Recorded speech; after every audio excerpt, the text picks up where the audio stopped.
نہر کی صدائیں حضرت سیدنا کعب الاحبار علیہ رحمۃ الغفار سے منقول ہے کہ بنی اسرائیل کا ایک شخص توبہ کرنے کے بعد پھر ایک بدکار عورت سے منہ کالا کر کے غسل کرنے کے لیے نہر میں داخل ہوا تو نہر سے صدائیں آنے لگی، اے فلاں، تجھے شرم نہیں آتی؟ کیا تو نے توبہ کر کے یہ عہد نہ کیا تھا کہ اب کبھی یہ گناہ نہ کروں گا؟ نہر کی صدائیں سن کر خوف زدہ ہو کر پانی سے باہر نکل آیا اور یہ کہتا ہوا وہاں سے بھاگ گیا، اب کبھی بھی اپنے پاک پروردگار عز و جل کی نافرمانی نہیں کروں گا۔ روتا ہوا ایک پہاڑ پر پہنچا جہاں 12 افراد اللہ عز و جل کی عبادت میں مشغول تھے، یہ بھی ان کے ساتھ عبادت الہی عز و جل میں مشغول ہو گیا۔ کچھ عرصہ بعد وہاں قحط پڑا تو 13 افراد پر مشتمل نیک لوگوں کا وہ قافلہ غذا کی تلاش میں پہاڑ سے نیچے اترا اور آبادی کی طرف چل دیا۔ اتفاق سے ان کا گزر اسی نہر کی طرف سے ہوا۔ وہ شخص خوف سے تھر تھرا اٹھا اور کہنے لگا، میں اس نہر کی طرف نہیں جاؤں گا کیونکہ وہاں میرے گناہوں کو جاننے والا موجود ہے، مجھے اس کے سامنے جاتے ہوئے شرم آتی ہے۔ یہ کہہ کر وہ وہیں رک گیا۔ سبحان اللہ۔ باقی 12 افراد جب نہر پر پہنچے تو نہر سے صدائیں آنا شروع ہو گئیں، اے نیک بندو، تمہارا رفیق کہاں ہے؟ اے نیک بندو، تمہارا رفیق کہاں ہے؟ انہوں نے جواب دیا، وہ کہتا ہے کہ اس نہر پر میرے گناہوں کو جاننے والے موجود ہیں، مجھے اس کے سامنے جاتے ہوئے شرم آتی ہے۔ نہر سے آواز آئی، سبحان اللہ عز و جل، اگر تمہارا کوئی عزیز تمہیں تکلیف پہنچائے پھر نادم ہو کر تم سے معافی مانگ لے اور اپنی غلط عادت ترک کر دے تو تم اس سے صلح نہ کر لو گے۔ سبحان اللہ۔ تمہارا رفیق بھی اپنے گناہ سے تائب ہو کر عبادت میں مشغول ہو گیا ہے، لہٰذا اب اس کی اپنے رب عز و جل سے صلح ہو چکی ہے، اب میں اس سے راضی ہوں۔ سبحان اللہ۔ جاؤ اسے یہاں لے آؤ اور تم سب میرے کنارے اللہ عز و جل کی عبادت کرو۔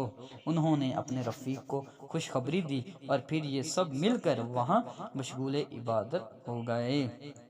وہیں اس نیک شخص کا انتقال ہوا۔ نہر سے آواز آنے لگی، اے نیک بندو، اسے میرے پانی سے غسل دو اور میرے ہی کنارے دفن کرو تاکہ بروز قیامت بھی وہ یہیں سے اٹھایا جائے۔ سبحان اللہ۔ چنانچہ انہوں نے ایسا ہی کیا اور ساری رات اس کے مزار کے قریب عبادت کرتے اور روتے ہوئے گزری۔ ساری رات ان کی عبادت کرتے ہوئے روتے ہوئے گزری۔ وقت سحر انہیں نیند نے آ لیا، جب جاگے تو یہ دیکھ کر حیران رہ گئے کہ اس نیک شخص کے مزار کے اطراف میں سروں کے 12 درخت کھڑے تھے۔ سبحان اللہ۔ ایک خوبصورت مخروطی گاجر کی شکل کا قد آور درخت جو اکثر باغات میں لگایا جاتا ہے، جسے صنوبر کا درخت بھی کہا جاتا ہے۔ سروں، اس کا مطلب یہ ہے زمین پر سب سے پہلے سروں کے درخت یہیں اگے۔ یہ سب سمجھ گئے کہ اللہ عز و جل نے یہ درخت ہمارے لیے ہی پیدا فرمائے ہیں تاکہ ہم کہیں اور جانے کے بجائے ان کے سائے میں ہی رہیں اور یہیں رہ کر اپنے پروردگار عز و جل کی عبادت کریں۔ چنانچہ وہ لوگ وہیں عبادت میں مشغول ہو گئے۔ جب ان میں سے کسی کا انتقال ہوتا تو اسی شخص کے پہلو میں دفن کر دیا جاتا حتیٰ کہ سب وفات پا گئے۔ اس حکایت کو نقل کرنے کے بعد حضرت سیدنا کعب الاحبار رضی اللہ تعالیٰ عنہ فرماتے ہیں، بنی اسرائیل ان کے مزارات کی زیارت کے لیے آیا کرتے تھے۔